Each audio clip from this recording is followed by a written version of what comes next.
And one way to stay safe is to be smart. Emily Deem is learning more for us this morning. Hi, Em. Rachel, good morning to you. Good morning, everybody. We are out here live at Oshkosh this morning. We're on Millers Bay. We got some ice safety tips for you if you have to venture out onto the ice.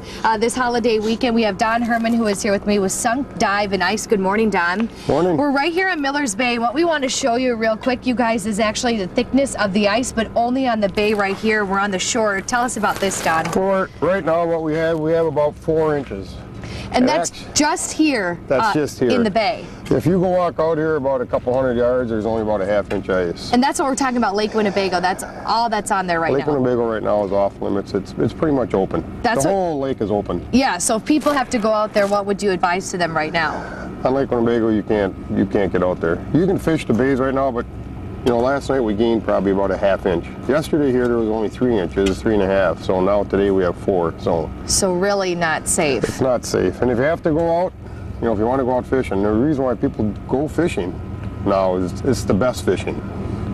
It's the best fishing that you can get right now. Okay, Don. Well, like you said, if you have to go out, let's work our way over here because we have a few. Here's some of the safety things. I mean, if you do have to go out, this is a life vest. It's a complicated life vest that I wear diving. Okay. But wear a life vest and it'll keep you afloat. What do we got? Some of the die-hard fishermen, this is a suit that you can wear right next to your skin, and if you do fall in, you would be able to, hypothermia wouldn't set in right away, and it actually keeps you afloat a little bit. Wow. You can buy these in 1/8 inch or 1/4 inch, but it's even warm too once you put it on. Okay.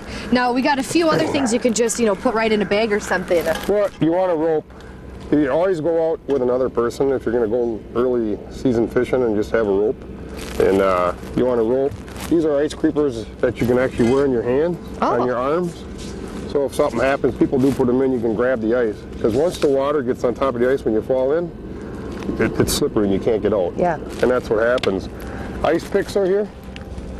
If they're real easy, you just put them over and as soon as you hit this, they come out, they're spring loaded. So they don't get full of ice. So they're spring loaded. And then you can use them. Some ice creepers.